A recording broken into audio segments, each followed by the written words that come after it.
स्वागत है दोस्तों ईटैप्स ट्यूटोरियल सीरीज के 5वें पार्ट में। चौथे पार्ट में हमने हमारी ज्योमेट्री खत्म की थी, उसके साथ में ही ये जो फाउंडेशन लेवल के जो जॉइंट्स थे वहाँ पे रिस्ट्रेंट भी असाइन किए थे और उसके साथ साथ में ही मॉडल चेक किया था। अब इस पार्ट में हम हमारा लोडिंग जो पोर्शन है वो स्टार्ट करने वाले हैं। नमस्कार दोस्तों, मेरा नाम है दिनेश। तो चलिए शुरू करते हैं।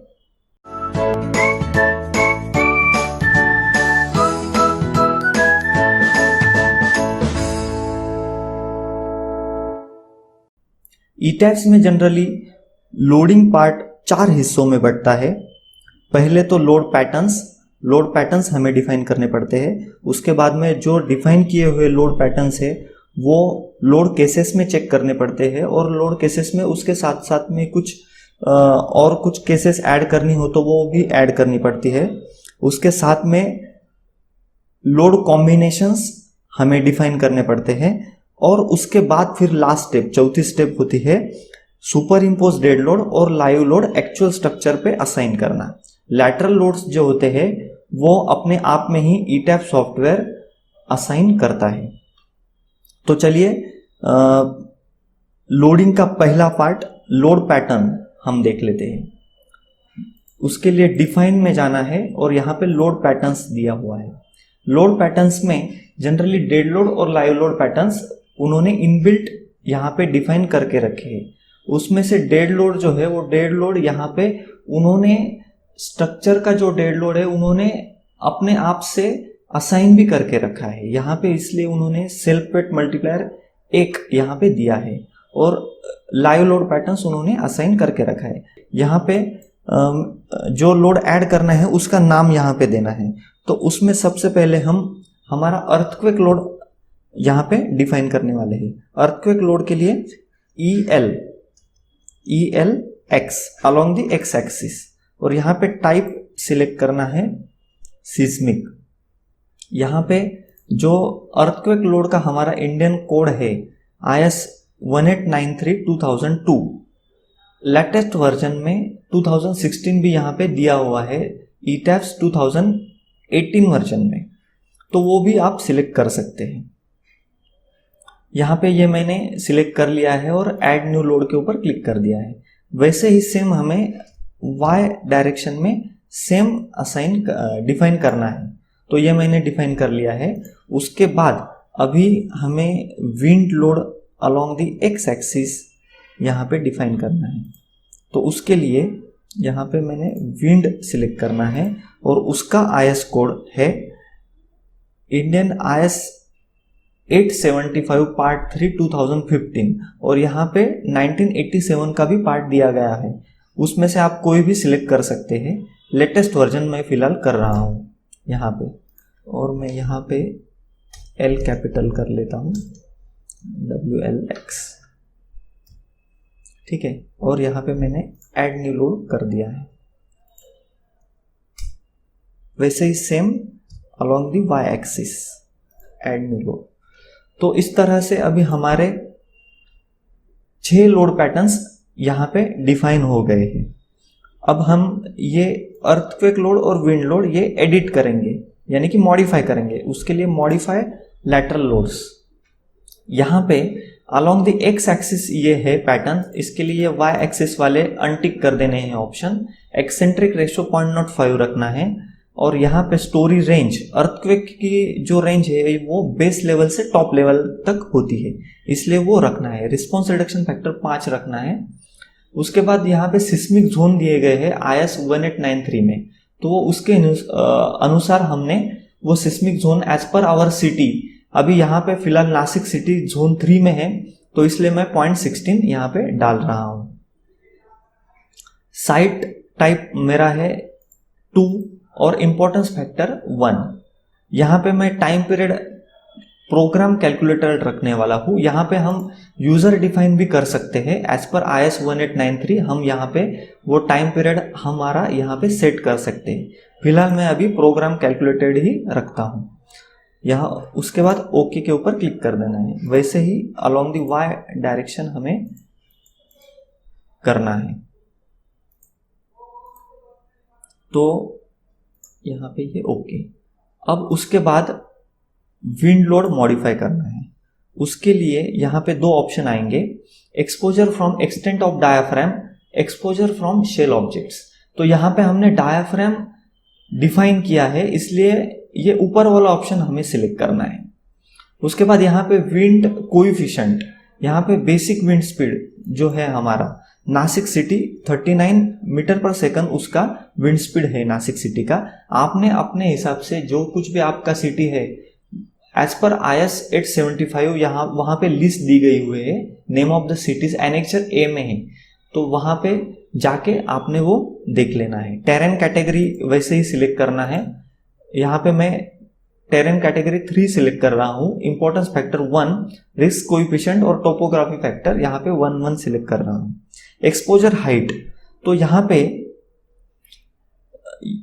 एक बेसिक डिफरेंस होता है अर्थक्वेक और विंड लोड के एक्सपोजर हाइट में।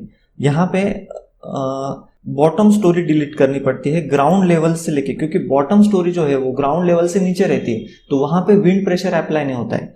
यहाँ इसलिए ग्राउंड लेवल से ऊपर यहाँ पे हमें सेट करना पड़ता है, बट अर्थक्वेक लोड के लिए बेस से सेट करना पड़ता है। यहाँ पे इंक्लूड पैरापेट करना है या नहीं करना है तो वो आपके ऊपर है। यहाँ पे अगर मैंने पैरापेट की हाइट 1 मीटर दे दी वो भी मैं कर सकता हूँ। और यहाँ पे विंड एक्सपोजर पैरामीटर्स, तो यह विंड वर्ड कोएफिशिएंट और लीवर्ड कोएफिशिएंट ये जनरली IS 875 में दिए गए हैं। मेरे हिसाब से टेबल 5 में दिए गए हैं। एज पर ज्योमेट्री वो हमें यहाँ पे सिलेक्ट करने पड़ते हैं, तो यहाँ पे हम बाय डिफॉल्ट रहने देते हैं फिलहाल, ठीक है। यहाँ पे 0 डिग्री और 90 डिग्री में हमें करना पड़ता है, तो x डायरेक्शन के लिए 0 डिग्री रखना है, ओके।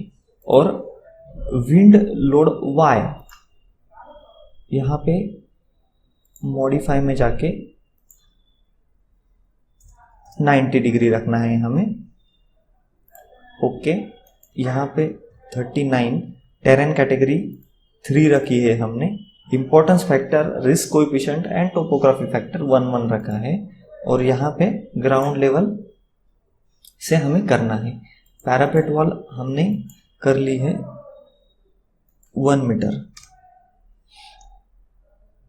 विंडवर्ड और लीवर्ड कोएफिशिएंट ये एक थोड़ा डिटेल पार्ट आता है, उसके बारे में अगर आपसे कमेंट में आपसे पूछा जाए तो ये मैं इसका अलग से वीडियो डाल सकता हूँ। ये फिलहाल तो मैं यहाँ पे बेसिक क्राइटेरिया रख रहा हूँ।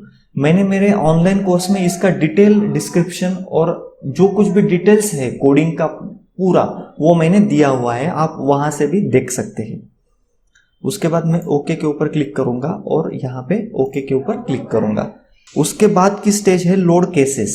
उसके लिए भी डिफाइन में जाके यहाँ पे लोड केसेस, तो यहाँ पे जनरली जो लोड पैटर्न्स हमने डिफाइन किए हुए रहते हैं वो यहाँ पे आए हैं या नहीं आए हैं ये हमें चेक करना होता है। तो यहाँ पे देखिए dead load, live load, ELX, ALY, WLX और WLY, यानी कि ये 6 के 6 हमारे यहाँ पे आ गए हैं, तो इसलिए ये ओके के ऊपर क्लिक कर दिया है।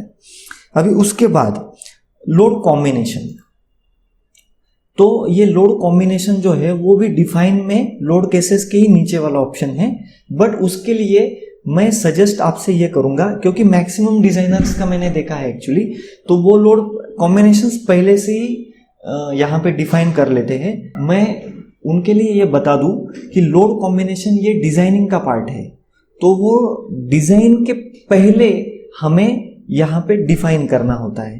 तो यहाँ पे हम फिलहाल लोड कॉम्बिनेशन डिफाइन नहीं करेंगे।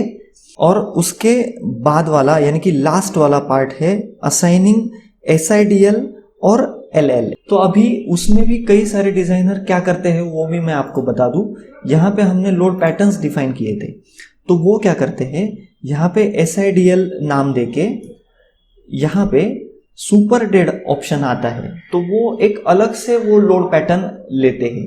तो मेरा सजेशन उस केस में ये है कि हमने यहाँ पे सुपर डेड, यानी कि वो गलत करते हैं ऐसा मेरा कहना नहीं है इस केस में, बट हमने यहाँ पे जो already dead load pattern define करके रखा है, तो वो डेड लोड पैटर्न में ही superimpose dead load define और असाइन किया तो वो बेटर रहता है। उससे यानी कि जो हमारा एफर्ट है वो कम हो जाता है और टाइम भी बचता है हमारा।